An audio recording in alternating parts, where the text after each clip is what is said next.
సమాజ అభ్యున్నతి కోసం ఉద్యోగులు కృషి చేయాలని ఏపీ బీసీ సంక్షేమ సంఘం అధ్యక్షులు కేసన శంకర్రావు పిలుపునిచ్చారు. గుంటూరు జిల్లా మంగళగిరిలో బీసీ సంక్షేమ రాష్ట్ర అధ్యక్షులుగా ఎంవీవీఎస్ఎన్ మూర్తి నియామకమైన సందర్భంగా అభినందన సభ జరిగింది. నూతన అధ్యక్షులుగా ఎన్నికైన మూర్తి అనేక దశాబ్దాలుగా ఉద్యోగులను ఐక్యపరుస్తూ వారి సమస్యలపై అనేక ఉద్యమాలు పోరాటాలు నిర్వహించారని కేసన అన్నారు.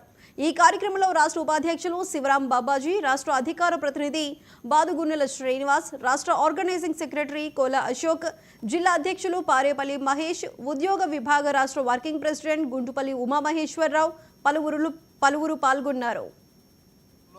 నూతనంగా ఆంధ్రప్రదేశ్ బీసీ సంక్షేమ సంఘం అధ్యక్షునిగా ఎంఎస్ మూర్తి గారిని డిస్ట్రిక్ట్ ఫారెస్ట్ ఆఫీసర్ చేసి ఇటీవల రిటైర్డ్ అయినటువంటి వ్యక్తి, నిస్వార్థపరుడు, బీసీల పట్ల ఉద్యోగస్తుల పట్ల ఎంతో ఉద్యమాలు పోరాటాలు చేసినటువంటి ఘనత మరి మూర్తి గారికి ఉంది. ఎందుకంటే రాష్ట్రం మొత్తం కూడా అన్ని వర్గాలతో కూడా మంచి స్నేహ సంబంధాలు ఉన్నాయి. ఉద్యోగస్తుల్లో ఉన్నటువంటి అనేక ఇబ్బందులను కూడా ఆయనకి పూర్తిగా తెలిసినటువంటి వ్యక్తి. ఒక జిల్లా ఆఫీసర్గా చేసి వారి యొక్క కష్ట సుఖాల్లో కూడా భాగస్వాములైనటువంటి వ్యక్తి.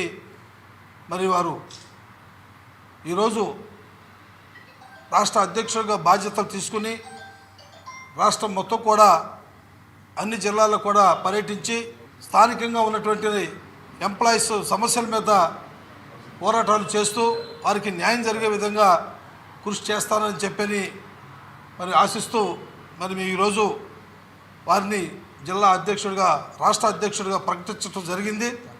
ఈరోజు రాష్ట్ర కార్యాలయంలో నూతనంగా ఆంధ్రప్రదేశ్ బీసీ నిర్మల్ జిల్లా ఖానాపూర్లో